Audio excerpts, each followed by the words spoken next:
Hi guys, I'm not going to wait for like a bunch of you to jump on board because not many of you are seeing the videos, but I wanted to do a live and I've literally been lying in bed for like an hour debating whether to get up and get dressed and do my makeup before doing the live. And then I thought about it and thought, do you know what, that's a lie. And I think with tier 4 and lockdown coming across the whole UK, probably in January, school's out again. I'm not going to lie. I'm going to talk to you about tier 4 and lockdown and what you can do and how to maybe maintain a business and what you should be doing and all that beautiful jazz. But at the same time, I'm going to give you a bit of a reality check on everybody. Now, I am the strongest motherfucker I know. I have been through some shit in my lifetime. I mean, real shit. And I bounce back and I kick and I scream and I just become tougher and maybe less empathetic with others and all the usual lovely mental disorders we pick up along the way. And since March, I have been struggling, and particularly since July, when my middle child walked out with no real notice and the family all fell out, and it was and it is pretty horrendous, to be fair. And I miss her, even though she's a cunt. I do miss her. And I think one thing I want you guys to understand is that everyone, not just your clients, not just you, not just your family, everyone is struggling. And I made a really, really conscious effort back in March, April, to reach out to people and check they were okay. Now, I've got 2,500 odd on my friends list. I wish they were all clients, I'd be rich. But they're not. And I still reached out. And I literally reached out with a simple little message like, are you okay? Are you coping? Are you all right?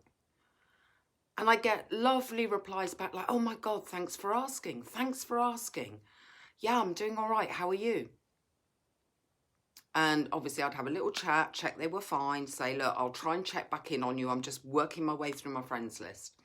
I never even got to the end of my friends list because I can get a bit about these things. And I just thought, you know what? Am I the only fucker doing this? Genuinely.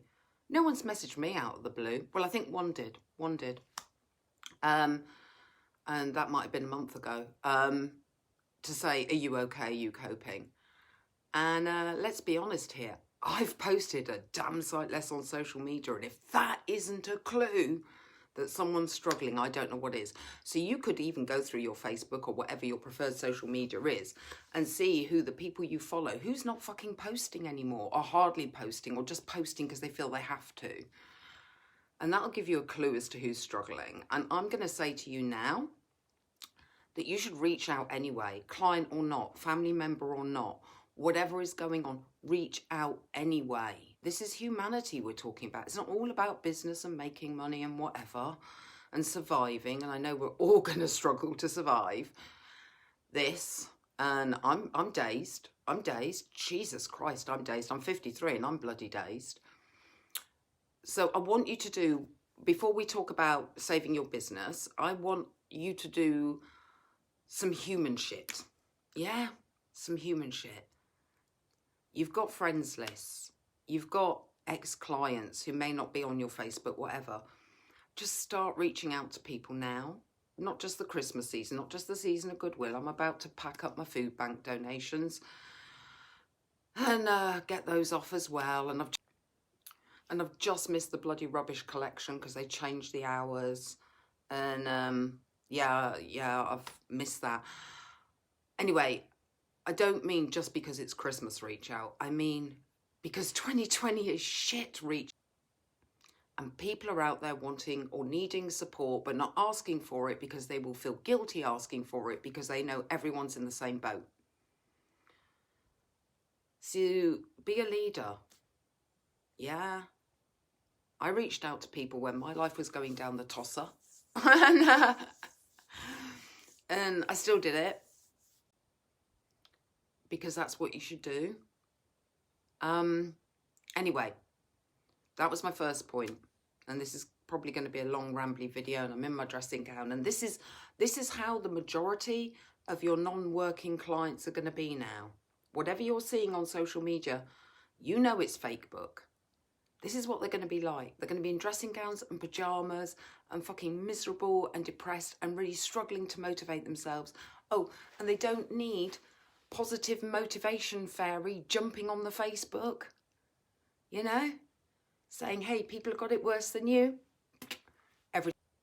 Everything's relative. Everything's relative. We don't need to be guilt tripped that, you know, in India, where part of my family are from, 5-year-olds work in factories. Don't need that guilt trip. Everything's relative.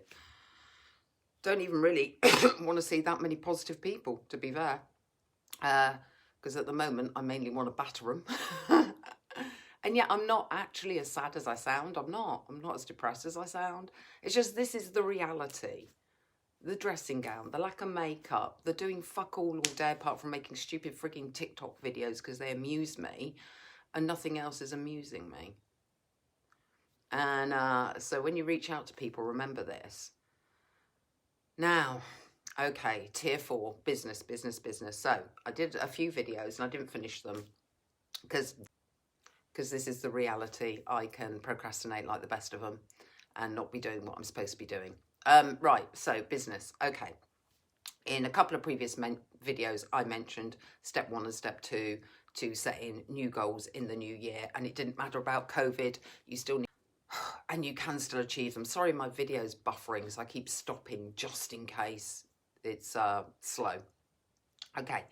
It's ridiculous. I have the highest fucking internet connection you can get. I don't know why that's happening. Probably because everybody else is online doing their TikTok videos. Right, so step 1 was, obviously, when you want to reach a goal, your current clients might well be the best form of goal. In other words, you can upsell extra services to them, get them faster results if they buy into an upgraded tier plan, whatever it is that you're doing. I really shouldn't use the word tier right now, should I? Jesus Christ. Last thing we need is the word tier. So, existing clients, the easiest person in the world to sell to is someone who's already buying from you. We don't do enough of it here at Fit Pro Cookbooks. We really don't. We should be hitting you guys up with all our products that are in our shop. Please go check them out. They're dirt cheap. That you don't have. We should be saying, hey, we've got presentations for sale. We've got infographics for sale. We should be reaching out to our existing clients, because if someone's bought from you and are happy with your service, they're likely to buy another product from you. Now, this does not mean go away and make hundreds of new products.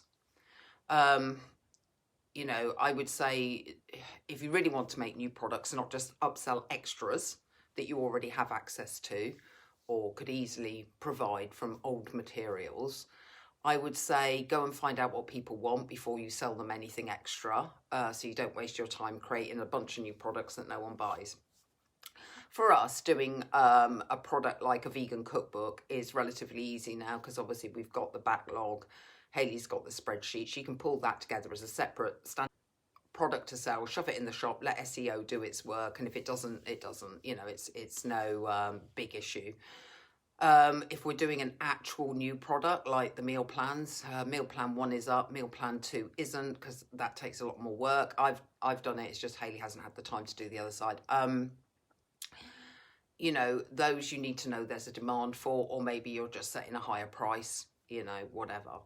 So when you sell to existing clients, sell services that you already have or can easily quickly pull together, or you're just selling them extra sessions or extra support or whatever it is that, you know, phone support or whatever it is that you can sell as an extra. Obviously, I think you're mostly going to be working online, so it's got to be something that's easy for them to do online. It's got to be easy for you to do. So far, just to recap, number 1, and I want you to do this because you're a human being, is just reach out to everyone on your friends list and check they're okay. Let's start a chain of kindness, eh?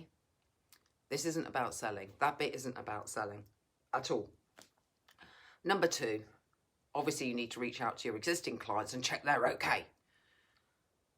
At some point, you can talk to existing clients about extra things they might like to reserve for themselves for the new year.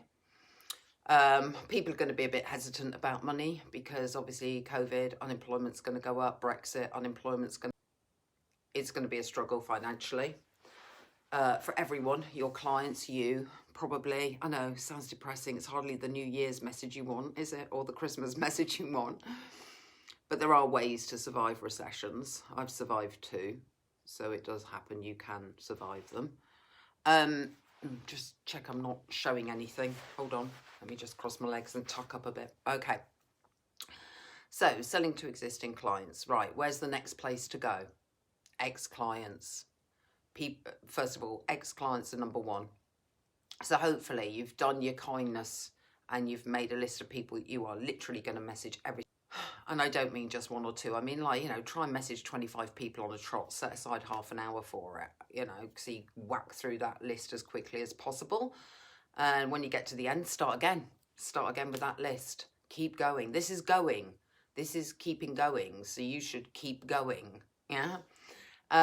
So the second place to find potential is ex-clients. Ex-clients often gain weight, often lose their fitness goals. And let's be honest, we've been in lockdown, so it's more than likely it's got even worse than normally. Now, I know that everyone goes, oh, Weight Watchers are rubbish. Everyone regains the weight. You know, they've only got a 5% success rate. Guess what? Same with gyms and personal trainers. Hate to break it to you. It's just that Weight Watchers do follow up, so they know their stats and scores. When did you last follow up on any ex-client from 5 years ago? Yeah? And those clients are kind of embarrassed. Like, if I was to go to Weight Watchers, which is dirt cheap anyway, and then I was to go back a year later having gained weight, most people wouldn't remember me or recognise me, so there's no embarrassment in that. When I lost a load of weight with a personal trainer and got fucking ripped over 2 years, then started this too busy or too tired or whatever, do you think I ever went back to that personal trainer? Because I'd gained weight and I was no longer ripped and I was no longer strong and I could no longer deadlift fucking anything, let alone the weights I was deadlifting. No, because I'd heard how he talked about ex-clients who'd gained weight anyway when training me. But apart from that, I wouldn't have gone back anyway because it's embarrassing. You spent all that money and you just let it slide. If he had reached out to me at any point in the 7 years, considering I basically paid his mortgage for 2 years, just saying, might have gone back to train with him. Yeah, because I got awesome results with him. But guess what? He didn't. So reach out to ex-clients. Keep in touch with them. Have them in some Rolodex system where you, every 6 months, you just contact them going, hey, how are you doing? On top of what you're doing, because it's COVID and you should be reaching out to people anyway as a human being to another human being. Okay, so existing clients, ex-clients, next one. Anyone who's ever motherfucking contacted you on any kind of issue, direct messaged you, anything to do with weight, nutrition, whatever, bloody go back through all your messages if you didn't write them down and weren't that efficient and contact them. But don't contact them with an immediate sale, obviously. Not good. Do the human level, are you okay? How are you coping? What's happened with you this year? You know, show some empathy, show some sympathy, talk to them first, and then leave it for a little bit, double check in on them. I'm saying go so gentle now, so gentle. You do not want to be seen like some little snake who's only asking how they are because you want to sell them shit. Nothing worse. So, you know, a couple of weeks later, just check back in on them, check they're okay. And then eventually you can direct the conversation towards and what you're currently offering and how you might be able to help them. Okay, so that's 3. Well, 4. 1, be a human being and start checking in on your damn friends and messaging them. Yeah? 2, contact all your current clients. Talk to them about January. Talk to them about what's likely to happen. How you can still get them results. Ex-clients. Go with ex-clients. Oh my God, there's a field. I once told a guy who'd been personal training for 7 years, had paid a guru a bloody fortune, needed to get that money back because it hadn't worked, messaged me saying, I'll pay you for your time. Of course, me being me, went, no, it's okay. Had a phone conversation with him. Found out how long he'd been personal training. Ex-professional soccer player over in Ireland, Southern Ireland. Told him to contact his ex-clients. 3 days later, got a message back going, I only got through 10 to 20% of my ex-client list and I'm now fully booked, thank you. It works. I'm not telling you to do stuff that doesn't work. Okay, ex-clients, anyone who's ever been in touch with you, then we go. Only then, only when you've done all the easy stuff, all the easy people to sell to, only then do you go to your niche. Yeah, not a new product, new niche, unless you're a genius and have thought of one already developed. Your niche in general, who you're not serving. Now, this might be your Facebook ads. It might be putting out more blogs. It might be doing TikToks. It might be doing Instagram lives. I don't know how you want to do that. But this is about your niche. And when you have a niche, you know, people say, well, don't be too specific. Do you know what? I don't think it hurts to be specific. I mean, women over 40 who work, that's a massive frigging niche, believe me. So it doesn't hurt to be a bit more specific in the niche. Personally, if I was a personal trainer, I'd always go for people with massive amounts to lose. A, because I've done it myself before, more than once, like from like 6, 7, 8 stone, stuff like that. But I'd always target people like that because people like that are uncomfortable in their own skin. They don't want to go to a gym. They know they're going to get out of breath if they, you know, just do 1 star jump. They need kindness. They want help. Working online is perfect for them, but they probably need more hand-holding. So it's not like I can throw up 3 workouts a week and your obese person's going to be okay with that, or they're going to, you know, from an ex-obese woman's point of view, there's a lot of issues around food and self-image, and it's not going to be solved by 3 workouts a week. You almost become their counsellor and their confidant. So be prepared for a massive commitment to some very unstable, mentally insecure, unsound people who are going to keep fucking up. Have some patience. No, they can never imagine themselves. People used to say to me when I was like a size 26, just imagine yourself as a size 10. Are you fucking kidding me? I couldn't imagine myself as a size 10. I'd never been a size 10. How am I supposed to imagine that? You know, I can imagine lots of other beautiful women as a size 10.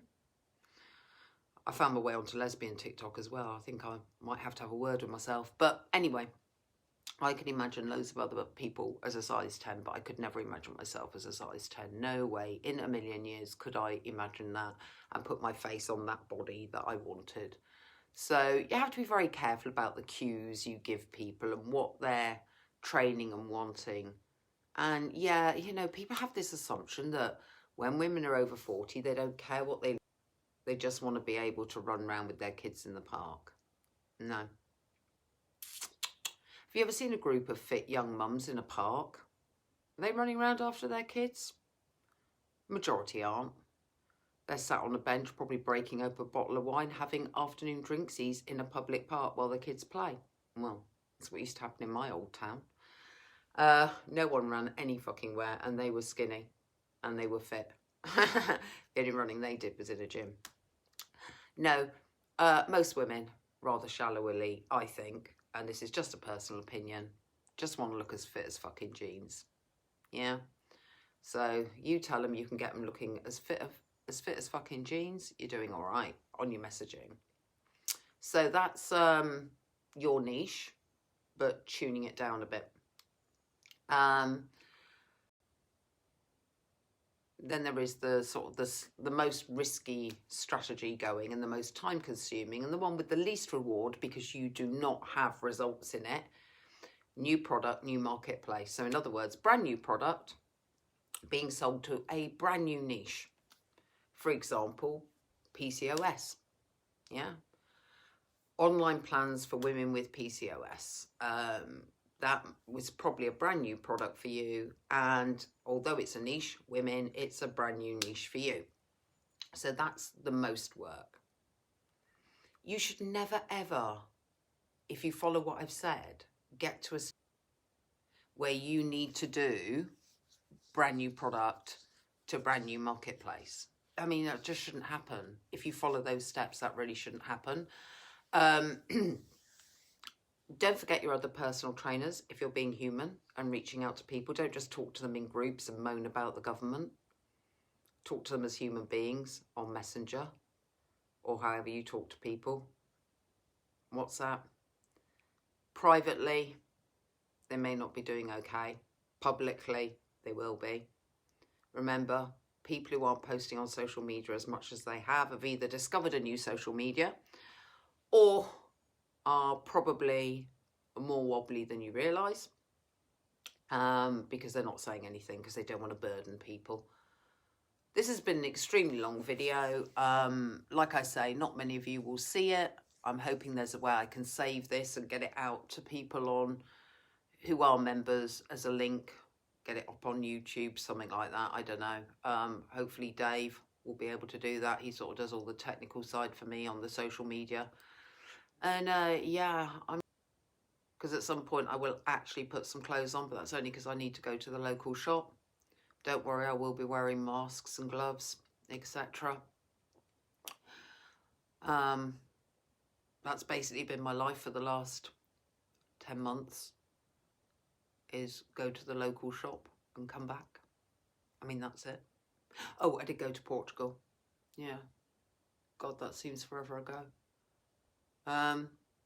So even I, who work online, doesn't go out much anyway, is struggling with this shit. And I know you are. And I promise you, I'm watching. Okay. Bye then.